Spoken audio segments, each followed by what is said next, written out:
Hello, everybody. This is the first time ever that I've received a call from this app, and today I'll be sharing that story with you. So, 6 months ago, I lost my mom. She passed away due to liver cancer.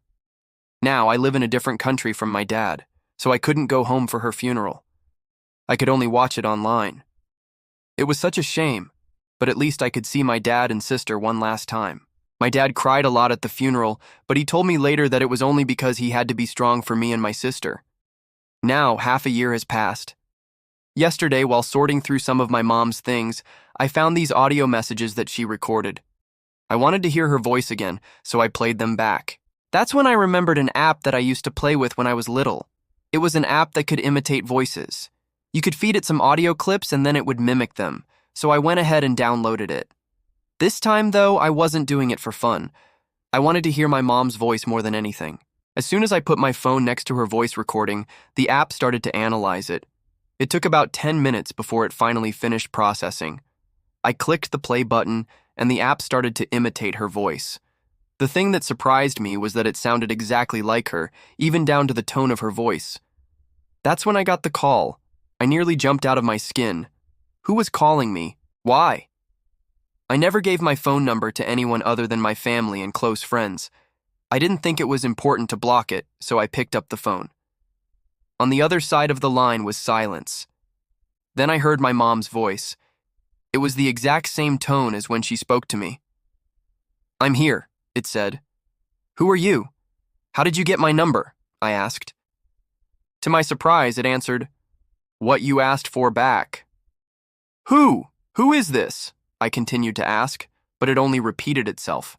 Before I hung up, it said something else. "Don't turn off the light." And with that, the lights in my room suddenly went out. It wasn't a big deal. I lived alone, so no one else would have been affected. I went over to my desk to find the source of the problem. There was nothing there. I don't have a fireplace or anything that could cause a power outage. In fact, all of the appliances in my house are smart devices connected to the same Wi-Fi network. And yet the only device that turned off was my bedroom lamp. When I returned to my bed, the app's screen lit up. It had started typing on its own. It wrote, "Footsteps in the hallway. 3, 2, then stopped. It must have been my imagination, right? I thought I heard footsteps outside my door, but when I went to check, there was no one there. I went back to bed, but I couldn't help but feel like something was watching me. I turned on the bedside lamp, but then the app started typing again. 1, it wrote. Just then, a breath brushed against my ear. I froze. Who was there? I slowly turned around, but no one was there. As soon as I turned back around, though, the lights in the room turned back on by themselves. All of this might sound insane, but I promise it's true. I still have the videos and screenshots to prove it. The app was supposed to have its microphone turned off from the start. It didn't have access to any of the other apps on my phone, so how did it know what was happening behind my back? Was my mom trying to tell me something? Maybe she didn't want me to forget about her too soon, or maybe she was just saying hello from somewhere else. I don't know if I'll ever be able to understand what happened that night. But what I do know is that half a year after her death, I still feel connected to her.